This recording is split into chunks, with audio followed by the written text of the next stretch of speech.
Howdy, today I'd like to talk about a couple of new offerings from Milwaukee Tool. These are a couple of knives from their Hardlines collection. The blades are D2 steel, they're very hard steel, which is going to help keep an edge for a long period of time. The trade-off being sometimes D2 steel is more difficult to sharpen. I haven't had these long enough to have to sharpen them back up yet. But so far, I really like these knives, but let's go over a few things. Construction-wise, they're pretty similar. You have the steel side on one side, and then the other side is a glass impregnated nylon. The feel of these, the typical of Milwaukee, is fantastic. They feel really good in your grip. The big knife is right around 6 ounces. It's kind of a load. This guy is 3 ounces. This is definitely much more comfortable to carry, although I carry a knife every day and a lot of junk in my pocket, 2 phones, wallet, variety of keys, etc. And I don't really notice this too much. But if you're the kind of person that doesn't carry a lot of stuff, you may feel that extra weight on you. Now, you can tell the blades are a little bit different. I really like the shape of this blade quite a bit more than this one. This just fits the type of cutting I do more regularly.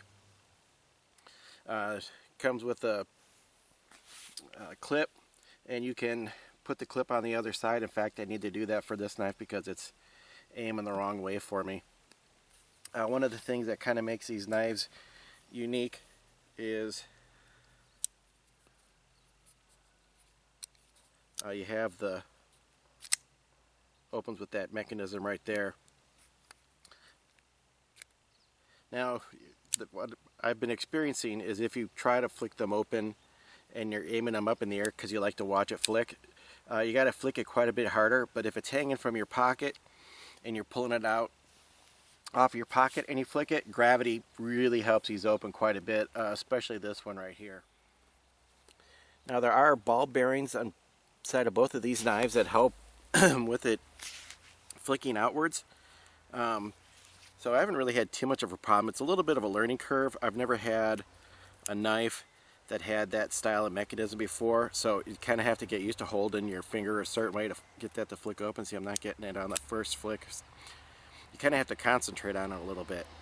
Now, the one thing I really dislike about this knife, and I've watched a couple of other reviews and it's been mentioned there also, this is your lock that holds the blade in, and it's really secure, but it's really stiff, and it's difficult for me to get that over because there's not much of a lip for you to hook a finger on. I can't get this to close with one hand, which is maybe a deal breaker for some people, because most of the cutting that I do, I'm holding something in one hand and I'm using the knife in the other, and I really need to close the knife and put it back in my pocket without using the other hand. So that's a bit of a bummer. I really like it better when the release is on the back side so I can let it go out there.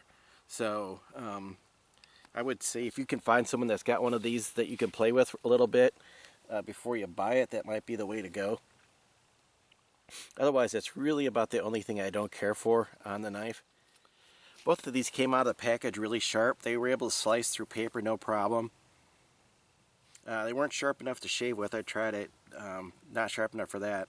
It's kind of funny. It has a little symbol right here that tells you not to poke the knife in your eye, because apparently their research might show that that's a problem somewhere. So like I said, this is the 2.5, this is the 3.5.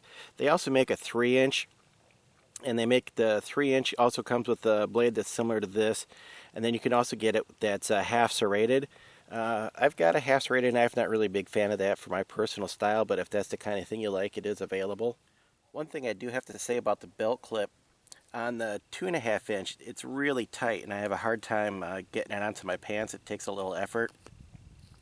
The 3.5 goes on really easily, but having said that, I've actually had it come off twice, sitting down, and when I go in the car with it and I'm wearing it in the car, you can kind of feel the knife is big enough, you feel it on your side, and it pushes up, and there's a chance to, well, if you leave it in your car, that's not the end of the world, but I was out in the woods and almost lost it. So I probably will end up wearing this. I got cargo pants with kind of like a deep knife pocket. I'll probably end up sticking it in there just because one, it's big and it catches on things every once in a while.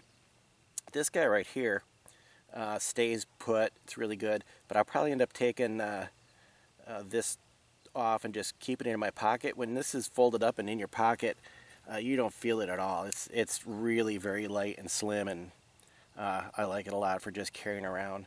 Also, if you're like I haven't worn this to work on the outside of my pants because it's pretty big. I'll show you. So here you can see the 3-inch hangs down pretty far. I mean, it goes across your pocket. I don't find it uncomfortable, but like I said, I'm used to wearing a lot of weight in my pants. The 2-inch or 2.5-inch hangs down nicely, but I actually like it in the pocket. You just don't even feel it in there at all. And then you just bring it out, and I'm still getting used to that.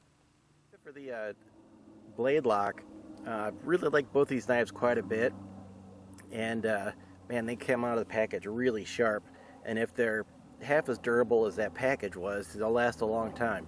That package was a bear, is what I'm saying.